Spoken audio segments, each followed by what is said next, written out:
You know that feeling, right? That high-stakes client call, that super tense team meeting, a conversation where everything just feels heavy. Well, those moments can either build you up or break things down.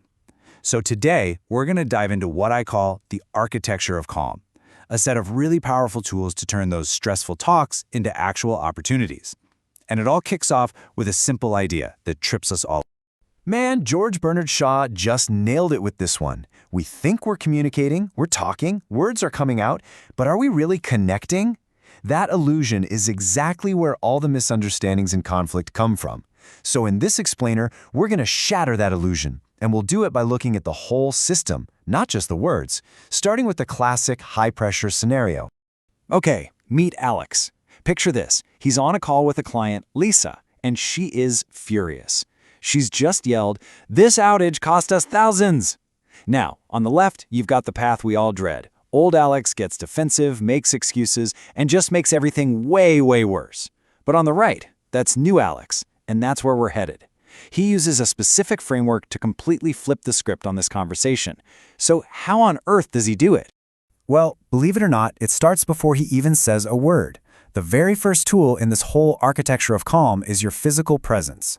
It sounds so small, but the way you hold your body, your posture, it sends this huge nonverbal message that sets the entire tone of the conversation before you even open your mouth.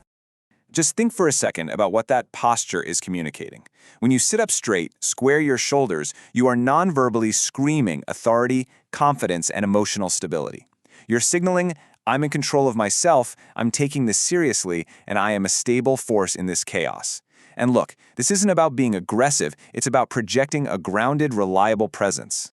I mean, we've all been in a room with both of these managers, right? Manager A on the left, slouched back. It just feels like they don't care, like they're dismissing you before you even talk. But Manager B, just by sitting upright, they're saying, I'm here, I'm listening, you matter. That tiny physical shift completely changes how you receive their message. And get this, it's not just about how other people see you.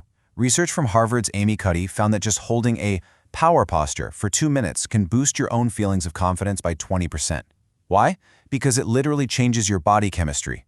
It boosts testosterone, which is tied to confidence, and it lowers cortisol, the stress hormone. So your posture isn't just for them, it fundamentally changes how you feel on the inside. Okay, so you've set the physical stage with your posture. Now it's time to manage the emotional temperature in the room. And this is the core idea right here. You are the thermostat. You don't have to just react to whatever emotional heat is being thrown at you. No, you actually have the power to set the temperature yourself. And this works because of a real psychological principle called emotional contagion. Now, that's a fancy term for something you already know deep down. Emotions are contagious. If you walk into a room with frantic, anxious energy, guess what? The whole room is going to get frantic and anxious. But if you bring in calm, controlled energy, you'll be amazed how often the room just follows your. So how do you actually project that calm energy? Here's the toolkit. Let's walk through these 5 techniques, because they're absolute game changers. First, control your breathing. Slow, deep breaths literally calm your nervous system. Second, speak just 10% slower. This forces everyone's brain, including yours, to get out of fight or flight mode. Third, acknowledge their emotion first. We'll get back to that one. Fourth, lower your voice. It creates a sense of safety and authority. And fifth, use strategic pauses. It turns chaos into clarity. Okay, let's zoom in on acknowledging emotion, because this one is everything. Telling someone to calm down is like throwing gasoline on a fire. You know why? Because it tells them their feelings are wrong. But when you simply say something like, I can see this is frustrating, you do the exact opposite. You validate them. You're saying, I see you, I hear you, long before you ever try to fix the problem. And hey, just as important as what to do is what not to do. These are the landmines. Raising your voice, interrupting, fidgeting, crossing your arms. Every single one of these things screams defensiveness or aggression. They immediately put the other person on guard. So, just being conscious of avoiding these things, that's half the battle right there. Okay, so let's bring this all back to Alex's story. He's on that call, his client Lisa is furious, and this relationship is hanging by a thread. But instead of just reacting, he pulls out the tools we've just been talking about, and he turns the entire situation around. So here's the play-by-play of how he won. First, Alex took control of his own energy. He deliberately slowed down his speech and lowered his voice. That immediately started to drain the anger out of the conversation.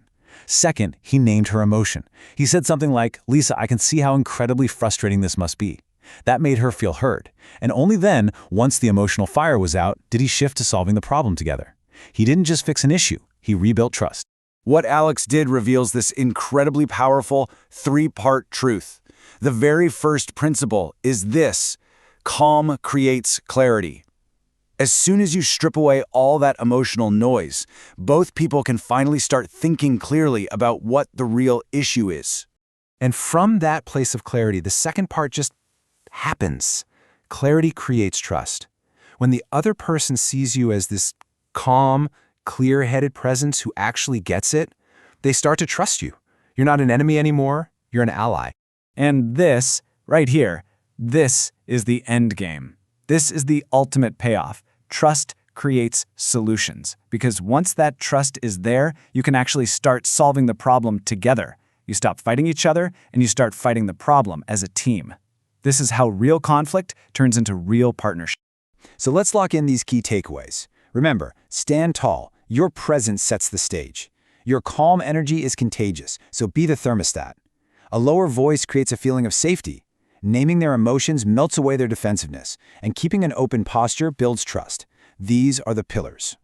You know, if you remember just one thing from all of this, let it be this right here. We get so stressed out trying to find the perfect words to say, but mastering these moments isn't about having some magic script. It's about cultivating a state of being, a calm, confident, stable presence that allows the right words to just show up. Because let's be real, that next difficult conversation, it's coming. It's not a question of if, it's a question of when. So the only real question is, now that you have these tools, who are you going to be in that moment? The person who makes it worse, or the person who builds the architecture of calm?